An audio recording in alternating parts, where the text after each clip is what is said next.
Il est 8h17. Bretagne 5, l'invité de la matinale. Et notre invité politique ce mercredi est Lancelot Durand. Il est membre des Républicains, ancien conseiller régional jeune de Bretagne. Et il a fait la route pour être avec nous ce matin. Je l'en remercie. Bonjour. Bonjour.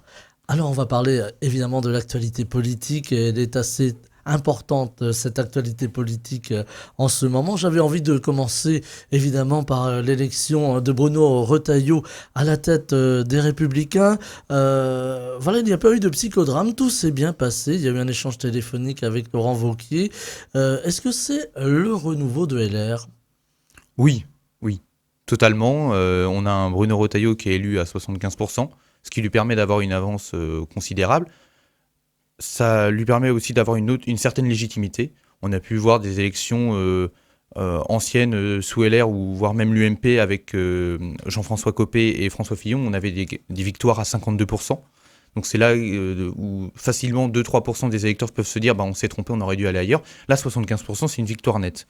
Donc ça approuve le fait qu'il soit au gouvernement et l'alliance avec le gouvernement. Après, je suis assez satisfait de voir que Laurent Wauquiez a accepté le résultat, que hier, ils étaient tous les deux en réunion de groupe des députés LR à l'Assemblée. Laurent Wauquiez a demandé un vote de la part des députés LR pour savoir s'il continuait à être président ou pas. À l'unanimité, ils ont voté pour qu'il reste député. Donc, niveau division, il n'y en a pas. C'est ce qui était un peu craigné, mais il s'avère que finalement, on sera unis. Donc oui, un renouveau de la droite. Passer de 40 000 à 120 000 adhérents, ce n'est pas rien. En Bretagne, je n'ai plus exactement les chiffres, mais on est quand même sur du plus 1000 adhérents. Donc majoritairement pour Bruno Retailleau, de ce que j'ai vu, 80% pour Bruno Retailleau dans les Côtes-d'Armor, 94% pour Bruno Retailleau dans le 56%. Donc on a des chiffres assez nets.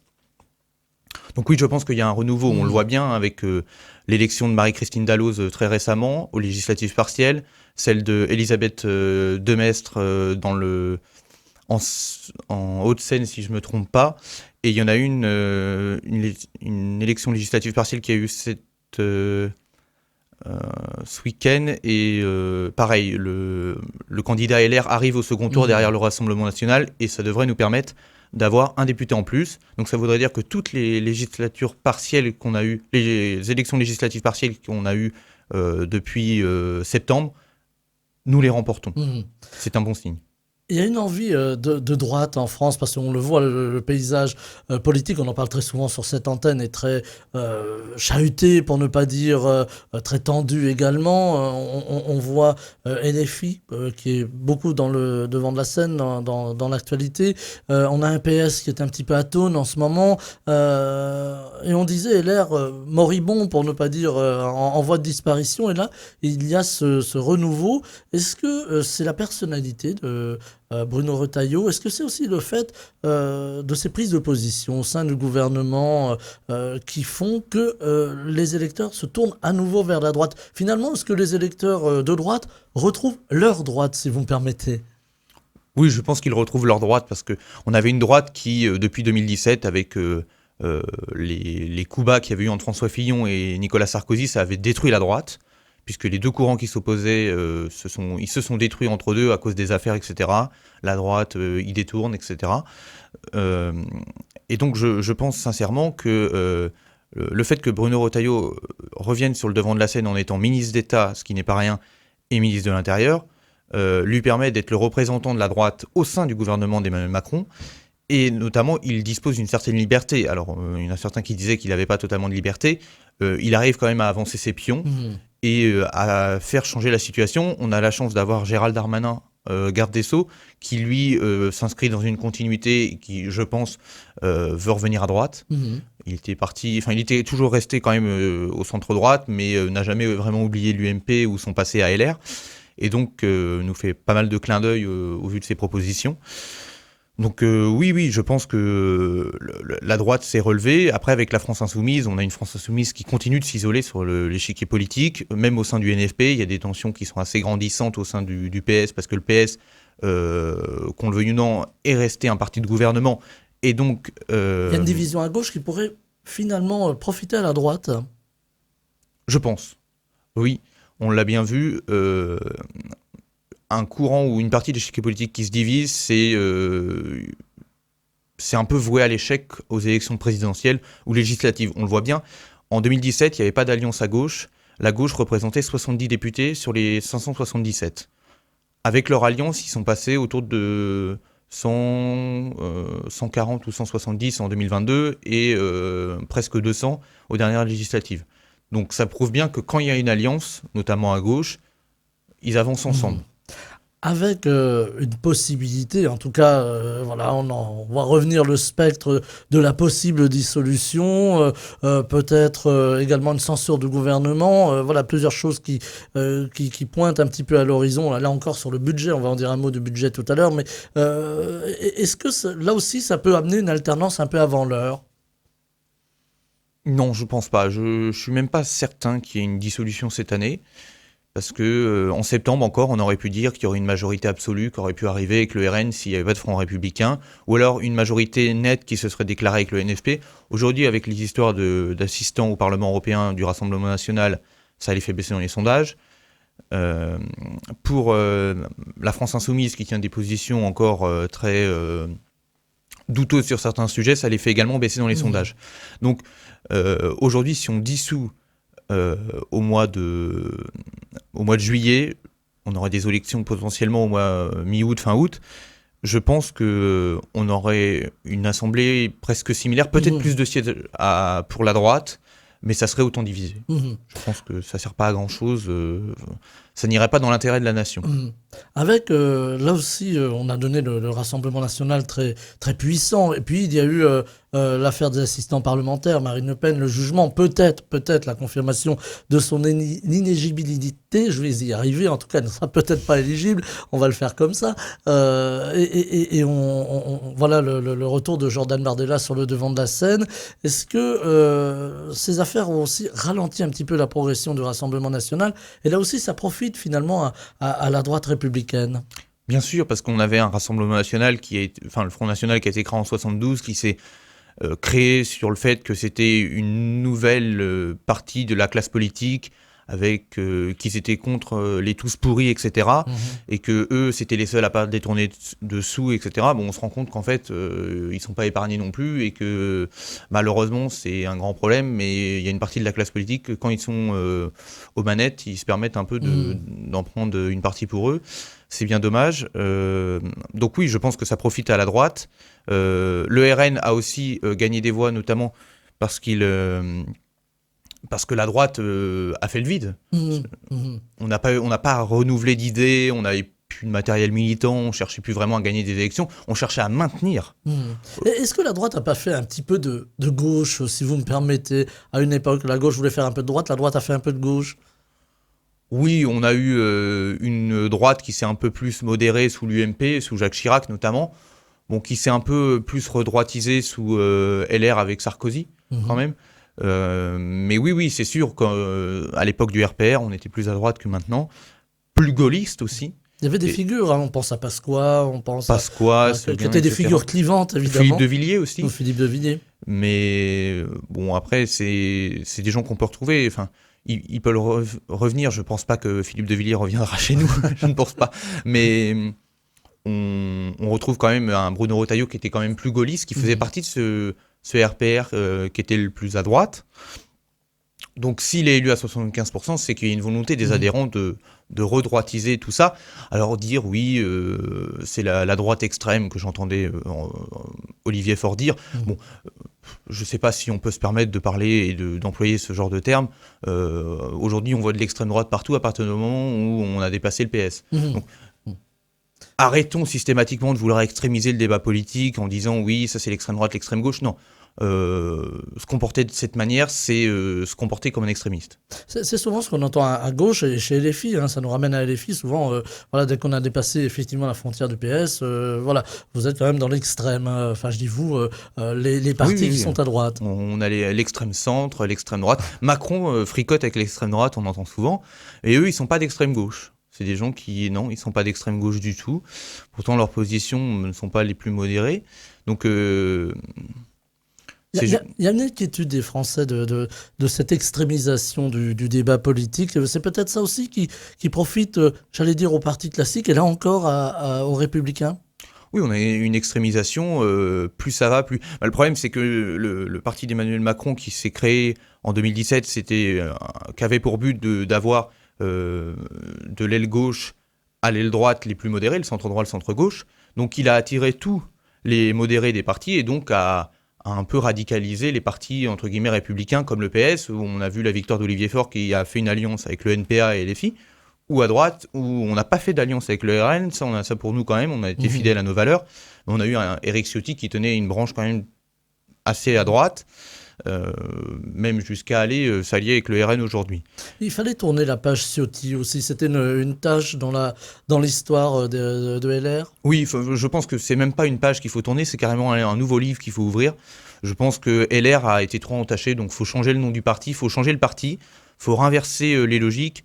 D'ailleurs, c'est ce que proposaient Bruno Retailleau et Laurent Wauquiez. C'est-à-dire que depuis l'élection d'Éric Ciotti, notamment, tout se dirigeait à Paris. Mhm. C'est-à-dire que les adhérents suivaient ce qui était dit par le bureau politique, mais c'était des gens nommés. Et donc, ça se passait comme ça. Le problème, c'est que les adhérents, on leur donnait pas la parole. Mhm. On avait une consultation, une fois tous les 5 ans, où pour leur demander est-ce que vous approuvez Mhm. ce qui est fait, sans vraiment leur dire est-ce que vous voulez proposer autre chose. Donc là, normalement, ça devrait être inversé, c'est-à-dire que c'est les fédérations qui proposeront, et il faudra mettre des espèces de référendums au sein du parti pour leur dire quelles sont les grandes directives que vous voulez voir émerger sur la scène politique. Il faut renouer avec le terrain. On entend beaucoup les Français aujourd'hui dans leurs préoccupations quotidiennes, dans les difficultés qui sont les leurs, difficultés économiques, difficultés sociales. Il y a une demande qui se tourne d'ailleurs souvent vers le Rassemblement national. On a vu les scores lors des dernières élections. Il y a nécessité pour LR de retrouver le terrain, de ressentir le terrain, comme disait un illustre devancier du nom de Charles de Gaulle. Oui, il faut qu'on retrouve le lien avec le terrain, les territoires ruraux, etc.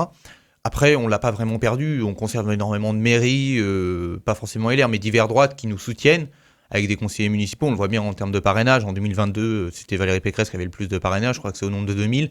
Après, il n'y a pas beaucoup de maires qui parrainent non plus, parce qu'il y a des pressions derrière tout ça de tous les côtés. C'est bien dommage. Mais non, je pense qu'il faut qu'on maintienne... nos municipalités qu'on a acquis, nos conseillers départementaux, nos conseillers régionaux, etc.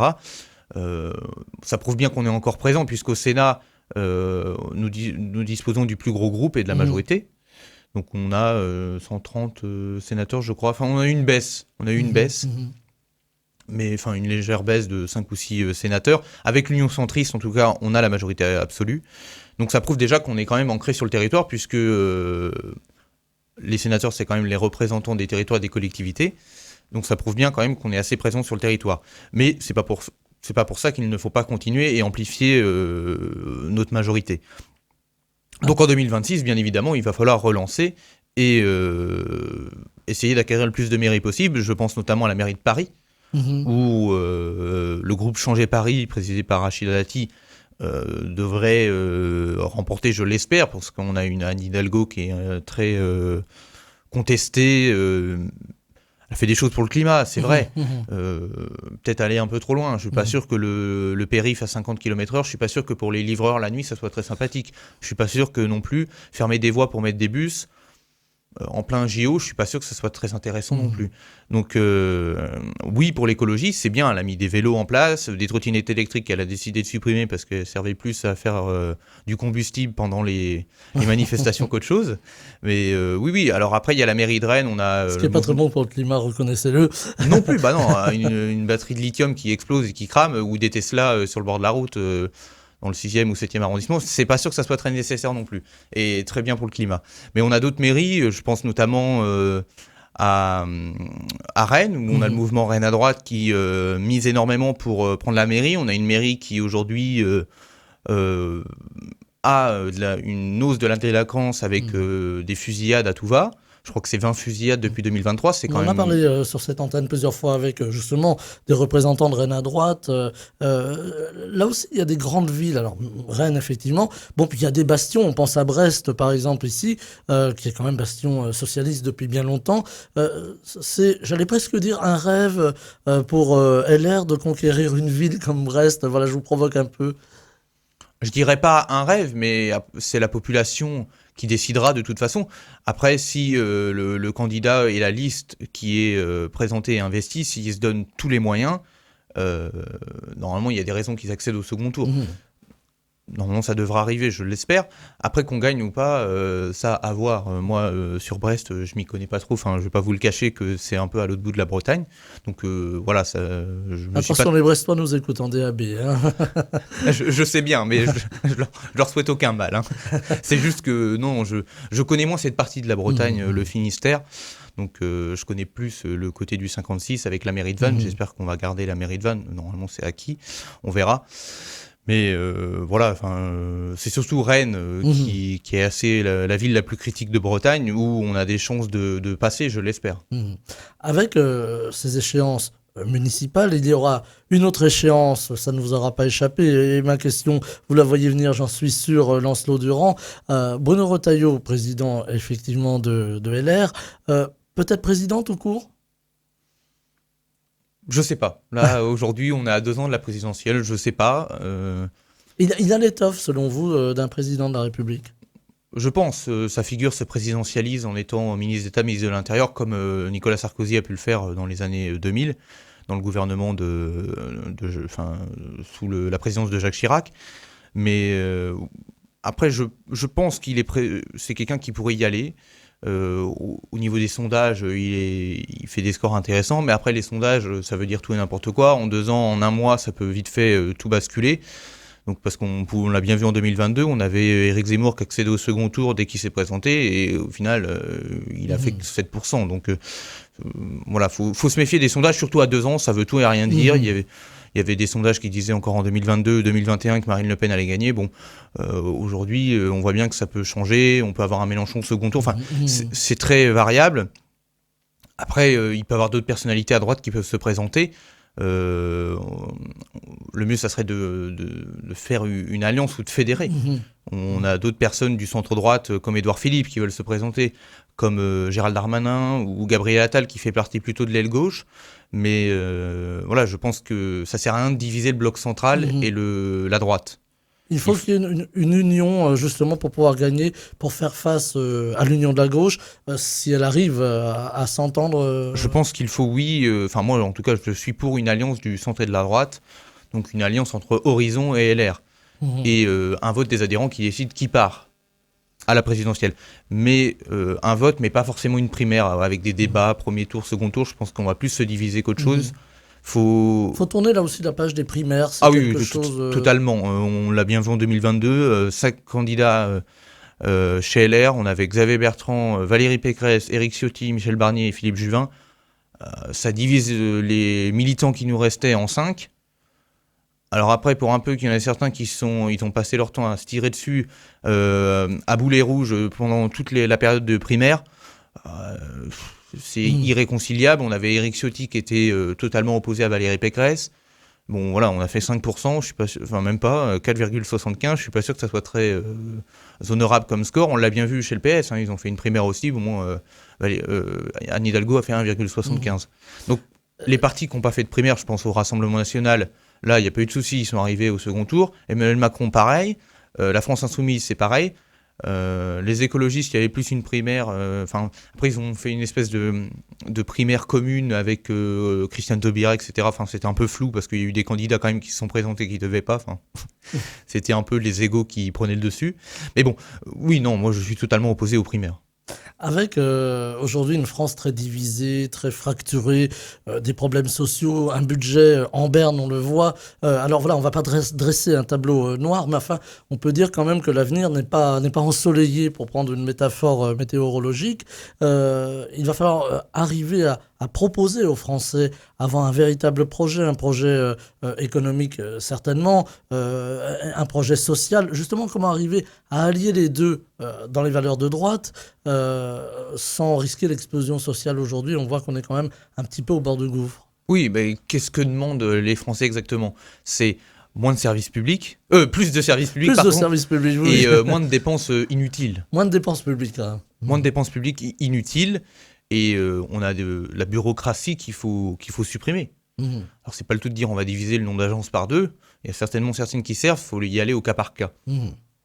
Et là je pense qu'on pourra faire des économies, on a des subventions, des aides qui sont données à tout et n'importe qui. Voilà, faut revoir ça. Aujourd'hui, on a tendance à dire il y a certaines associations qui attendent trop de l'État. Mhm. Ils sont gavés aux aides publiques. Faut savoir aussi être assez indépendant. Et il y a certaines collectivités territoriales qui partent du principe que on va attendre de l'État pour être subventionné sur tel ou tel projet. J'entendais l'autre jour Bruno Retailleau qui disait que lui, dans sa commune, non, quand il était vice-président du conseil régional, ils ont fait, ou conseil départemental, je ne sais plus, ils ont fait une piste cyclable. Il n'a pas attendu des aides de l'État pour le faire. Mhm. Il y en a certaines aujourd'hui de régions, de collectivités, notamment à gauche, qui disent oui, on va attendre que l'État nous donne l'argent avant de faire, mais il faut peut-être entreprendre avant. Faut pas attendre tout de l'État. Faut revoir la culture finalement des aides de l'État, y compris pour les associations. Faut revoir le modèle finalement quelque part, ou repenser le modèle différemment. Alors malheureusement, il y a des associations, elles ne peuvent pas se passer d'aide non plus. Faut pas non plus. Alors moi je pense aux associations culturelles qui Oui. aujourd'hui Où on a des intermittents du spectacle qui ont du mal à tirer des salaires. Donc Mmh. oui, bien évidemment, faut des aides publiques. Mais il y a d'autres associations qui ont des portées des fonds internationaux qui ne nous concernent pas trop, qui servent à rien d'aider. Je pense notamment à SOS Méditerranée. La région Bretagne donne 400 000 euros. Je crois qu'on est dans ceux qui donnent le plus. Et ça concerne la Méditerranée, ça ne concerne pas la Bretagne. Donc oui, il y a un enjeu humanitaire, je m'en doute bien, mais ça ne nous concerne pas, quoi. C'est 400 000 euros qui pourraient partir pour des radios, par exemple. Voilà, je vous promets qu'on ne s'était pas concerté avant, mais oui, effectivement. Pour des radios ou autre chose, d'ailleurs, des Fest-Noz ou les Vieilles Charrues ou des festivals comme ça, je pense. Il y a une inquiétude du monde de la culture, Lancelot Durand, aujourd'hui, parce que la culture, c'est un des piliers aussi de la République et puis de la vie sociale. C'est ce qui structure une société, exactement. Donc, moi, je pense au municipal. Dans ma commune, on a un budget de la culture qui a été créé avec la première adjointe qui est à la culture. À la mairie de Vennes, c'est pareil. On a Fabien Le Guernevet, qui est conseiller régional également, qui est également à la culture. D'ailleurs, il a été nommé chevalier des arts et des lettres très récemment. Donc ça prouve son engagement pour la culture. On a franchement besoin de la culture. La culture structure la société. Et nous, je pense notamment à Saint-Quel-Guildo, on met en place des choses pour le patrimoine. On a eu une pièce de théâtre qui a été écrite par une habitante de Saint-Quel-Guildo et qui a été mise en scène sur 4 jours en mars dernier. Donc oui, il faut miser sur la culture. À Saint-Quel-Guildo, c'est quand même 99 associations pour une commune de 3500 habitants, un peu moins. C'est quand même assez costaud et assez intéressant. Donc oui, on aide les associations avec la mairie.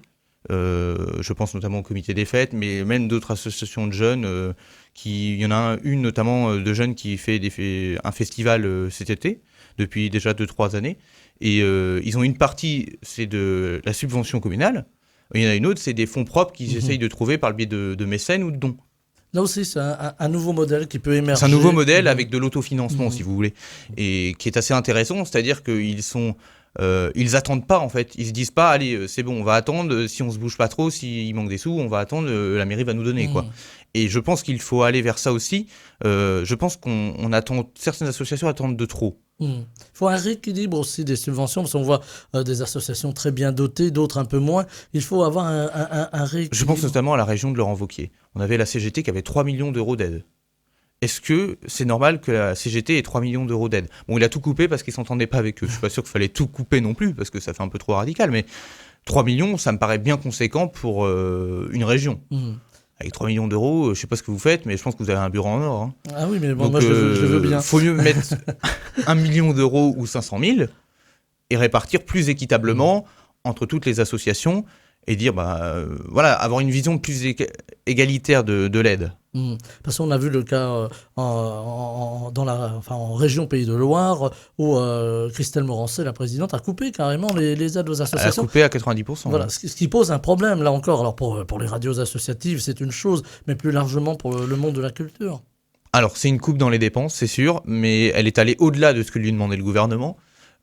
C'est bien, elle a fait une réduction des dépenses, mais je pense pas qu'il fallait tout miser sur la culture. Parce que, non, je pense pas que c'était pas très nécessaire. Je pense qu'il y a d'autres services où on peut taper. Nous, à la région Bretagne, il y a d'autres services où on peut taper. Je pense à la communication, il y a 70 employés. Je suis pas sûr que ça soit très nécessaire. Mairie de Paris, 400 employés à la communication. Donc je suis pas sûr que ça soit très nécessaire aussi. Donc faut étudier, il faut que chaque collectivité étudie, c'est pas forcément simple, et se dise, il y a certaines compétences où on met trop. Plutôt que de dire, bah non, on peut pas, autrement on va sacrifier, non. Oui, il faudra faire des sacrifices, c'est sûr, ça va pas laisser tout le monde... S'il y a une dépense, il y a forcément quelqu'un qui va être impacté, c'est vrai. Mais non, je pense certainement que faut étudier au cas par cas, et au lieu de miser tout les réductions des dépenses sur un domaine en particulier, il faut mieux miser sur l'ensemble et prendre un petit peu partout plutôt que de prendre un gros endroit et faire un gros creux, un gros déficit. Voilà, là encore, la loi des équilibres. Il nous reste 4 petites minutes, Lancelot Durand. Il y a eu ce rapport qui n'a rien à voir avec la culture ou ni même le budget, mais ce rapport qui vient de sortir autour de l'entrisme des frères musulmans dans la société française depuis de nombreuses années, si l'on en croit les 73 pages du rapport. Un rapport quand même qui suscite de l'inquiétude sur ce qui se passe en France, dans les quartiers, mais aussi dans certaines régions françaises. Inquiétude au niveau du gouvernement, puisque Emmanuel Macron et de l'exécutif, puisque Emmanuel Macron a décidé de convoquer ce matin un conseil de sécurité qui n'était pas à l'agenda à l'origine. On parle de risque pour la République. Il faut être prudent sur cet entrisme, sur ce changement de société. Un conseil de sécurité, déjà, ce n'est pas rien. C'est qu'il y a une menace réelle et que la DGSI et la DGSE ont alerté grandement la République et le ministère de l'Intérieur sur les dangers des frères musulmans. Après, on soumet déjà quelques doutes depuis quelques temps. Bon, je sais pas ce qu'il en est exactement, parce qu'il y a une partie classée défense. Bon, il y a certaines pages qui sont déjà sorties, mais... Il y a 70 pages sur une centaine, je crois. Ouais, c'est ça. Bon, moi, personnellement, je les ai pas lus, mais oui, c'est sûr, s'il y a un conseil de sécurité, c'est qu'il y a vraiment un gros danger pour la République. Et il y a potentiellement des liens avec des associations, des mouvements islamistes, comme on peut l'avoir, des terroristes comme Daesh, etc. Ça pose des questions pour la République, parce que c'est des gens qui n'ont cessé, à travers leurs attentats, des attaques à la République contre la laïcité et contre le monde occidental d'une manière générale, en voulant imposer un califat, etc. Donc ces gens-là, c'est un entrisme, ces gens-là cherchent à affaiblir la République et à affaiblir le pouvoir de l'État. En étant un peu partout, l'État est assez impuissant face au terrorisme. Tous les États du monde, on ne sait pas où ils sont, on ne sait pas qui ils sont, et ça tape à peu près à n'importe où, et ça fait des blessés, des dégâts, et plus ça va, plus ça emmène de la colère au sein de la population, ce qui peut amener à un vote plutôt à l'extrême droite. Avec quand même, là aussi, des partis comme LFI qui n'arrangent pas les choses, qui sont quand même plutôt... Voilà, en tout cas, on leur prête ces idées-là. Au nom de l'islamophobie, ils les soutiennent et tiennent des bons liens avec les frères musulmans. À part un intérêt électoraliste, je ne vois pas trop l'intérêt. De toute façon, la France Insoumise, depuis 2022, crie à l'islamophobie et mise tout pour les musulmans pour récupérer cet électorat qui est de plus en plus conséquent en France. Bon, se servir de la population et des immigrés notamment pour faire des voix, c'est pas très honorable, c'est pas non plus très digne de leur part de se servir de ces gens en disant qu'ils vont les défendre. Au final, ils s'en servent juste pour accéder aux fonctions de la présidence de la République. Donc, c'est comme ça, mais oui, c'est sûr que la France Insoumise tient des liens très bizarres avec ça. Voilà, donc on va surveiller ce qui sortira de ce Conseil de sécurité qui a lieu donc aujourd'hui avec Emmanuel Macron et les principaux responsables, dont d'ailleurs Bruno Retailleau qui sera présent à ce Conseil de sécurité.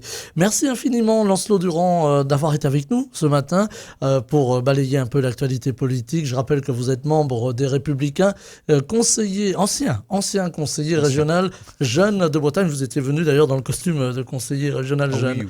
Voilà. Merci infiniment. Je vous souhaite une très belle journée. Merci, bonne journée à vous et bonne journée aux auditeurs. Bretagne 5, Stéphane Hamon, le 7-9.